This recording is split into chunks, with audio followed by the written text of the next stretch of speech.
What's up, everybody? It's Alex from Heavy New York. We are outside Gold Sounds in Brooklyn, and today we are here with Mike of Dead Girls Academy. Hey, Thank man, you for how your doing? time. Thanks for having me. Yeah, it's so awesome to have you here. I heard that you are currently working on some new music right now. Are you Yep. tending to make like a direct follow-up to Alchemy, or do you think that this new record's going to kind of stand out? Oh, it'll definitely stand out. I mean, I'm writing on the lyrics medleys myself, so it's definitely going to be a far cry from Alchemy, but it's my voice still, so you'll still have like the familiarity for from the last record to this one because my voice is involved, but it's a lot heavier.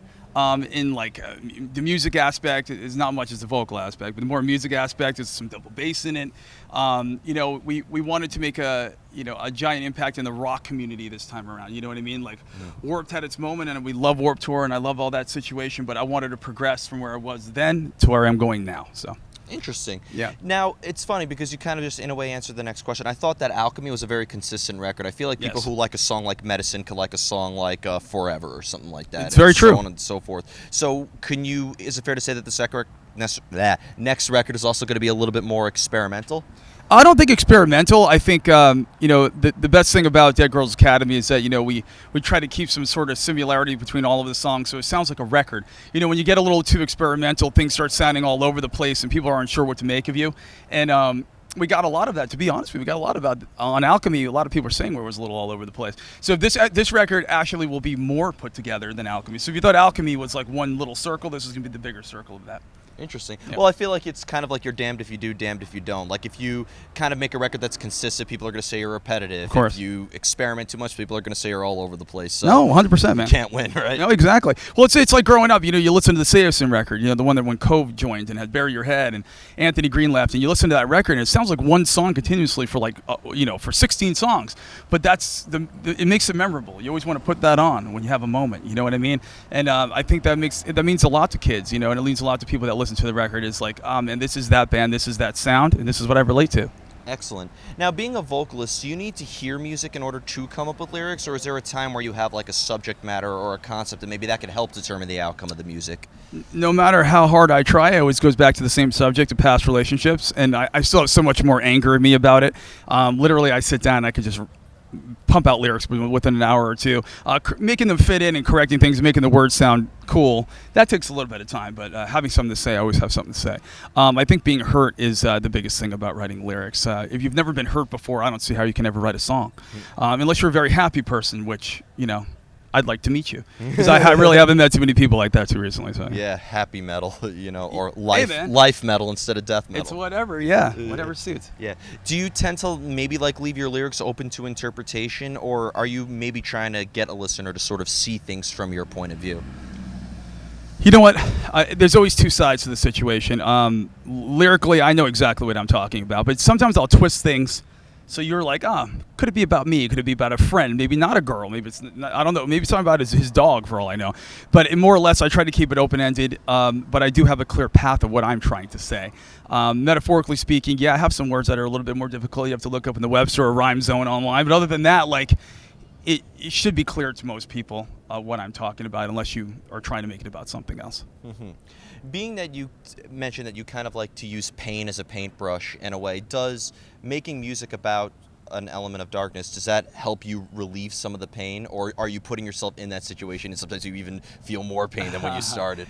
I just live in misery myself, man. To be completely honest, I'm almost like, oh God, I'm so upset or I'm so miserable. But honestly, I like being there. You know what I mean? The minute I start writing about it is the minute I start getting unhappy. And when I saw Vampires Everywhere, man, I was like. And I did something like The Killing Eyes or something where it wasn't as aggressive and it wasn't what I really wanted to get across. It wasn't the same feeling. So this record we're doing now, it's way more that feeling that when I wrote back in Kiss the Sun Goodbye days and all that Hold On to Heartless Days. Not in the same vein of music, but it's the same kind of idea of getting those lyrics across to make sense what it makes to me. And I think the last record was harder for me because Ronnie Radke, he was my roommate at the time and he wrote the whole album. So, he knows me and, we're friends, so he understands, but it's not the same. Mm-hmm. If somebody were to tell you on how your music has helped them through a hard time, does that change your perspective on who you are as an artist at all? Of course. Anytime someone says they like a song, I have to rethink what I was thinking at that time to recreate that again, because I want people to understand what I'm talking about. I want them to relate. The whole idea is to make art, but people also have to buy it and relate to it. So it's a double-edged sword, man. You know what I mean? Like, of course, I'd love to write from my heart all of the time, but I would write some dark, eerie shit. And I honestly don't want people sitting there with a razor. You know what I mean? Like, I fucking love this music, man. Yeah, I don't want that. I want them to be like, okay, there's hope in this. So I try to find a way through my self-doubt, my madness, to try to find a light at the end of the tunnel. And I think Alchemy definitely had that, because Ronnie was helping through that, and he's a positive person. But this other record, it's positive, but it's still freaking dark. There's a little light at the end of the tunnel, man, I think. If that made sense to you, that's what it is. Absolutely. Yeah. When you're performing live, are you in a completely different state of mind than when you're recording in like a vocal booth or in a studio? Yeah, completely. I go into the vocal booth ready. The entire song's written, melody, everything. I don't fuck around on the mic. Like, if I go on the mic, it's like, it's just try to change a melody or something a little bit, but everything's written already. I don't believe going in there and freestyling. I'm not a rapper. Mm-hmm. So I had to have things kind of put on place for me where I'm like, all right, this is what I have to say, this is what I'm going to do. If I have to change a 2 to a 2, that's fine. Yeah. Interesting. Now, I have 2 more questions for you, but, Sure. You've toured with kind of like a variety of different bands, I would say. Like, you were on, like, Warped Tour, as you said. You've toured with a band like From Ashes to New, but you're about to go on tour right now with POD and Alien Ant Farm. Yeah. I mean, classic new metal days right Kid there. days right there. Yeah, exactly. Yeah. Depending on, like, the types of tours or bills you're on, have you noticed maybe, like, a different type of audience or maybe even, like, a different reaction to the live show? Bro, it's been the craziest shit. Like, it's a roller coaster ride, man. The John 5 tour we did, it was I love John 5, and thanks for bringing us, but it was all men. And it wasn't only all men, it was like 45 plus. So before we get on stage, they'd be asking us, like, oh, what kind of strings do you use, man? What kind of pickups are they? And it would just be like, you know what I mean? For us, we're like, we know what we're talking about, but before you get on stage, you want people to be like, rock out, man, instead of like, oh, those are dear strings. And then we toured From Ashes to New, and that would be more co-relatable to what we've been doing. And I don't know what we did. Warped Tour, obviously, but it's always a different thing going on. It's never like one set thing. That's why we're trying to build and grind on these tours, because we want to start building the base back up. You know what I mean? Like, what is Dead Girls Academy, and who's going to come out if we just go, hey, man, we're going to go on this small-ass tour is coming. You know what I mean? And that's what we're learning now. We're seeing which cities are kind of correlating with what we're trying to do. So it's been interesting. Yeah, I could see you touring with a band like Parkway Drive, but I could also see you touring with like a more mainstream band like Fozzy or 3 Days Grace or something like that. I feel like you guys have a heavier and a melodic aspect that could appeal to multiple people. Hey, man, I appreciate it. And if I'm going to go on tour with Fozzy, I better get to the leather store, bro, because I'm nowhere prepared to tour with Fozzy, bro. We played with him at Earth Day Birthday, and he came out, and he was just leather.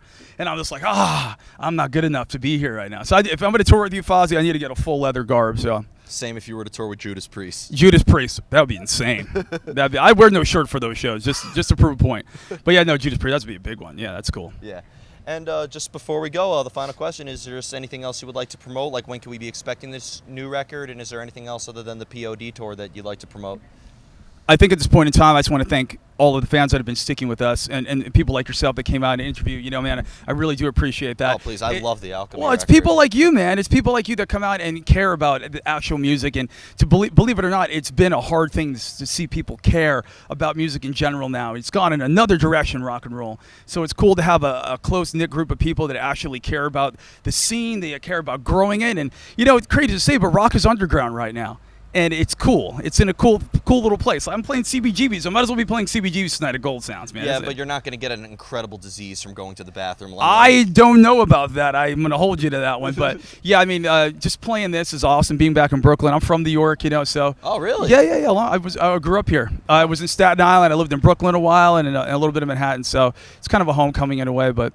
Yeah, man, other than that, I just want to say thank you to all our fans. And if you're in Europe, you'll see us soon. If not, catch the rest of this tour. Yeah, and may I also just say, this is probably the first time I've done about 300 interviews. You're actually playing my favorite song in the set list tonight, which is Forever, because 9 times out of 10, every artist I interviewed, I'm like, are you playing that song? They're like, no. Oh, no, we're not doing that one. Forever's one of my favorites, and it's one of my favorites to play live.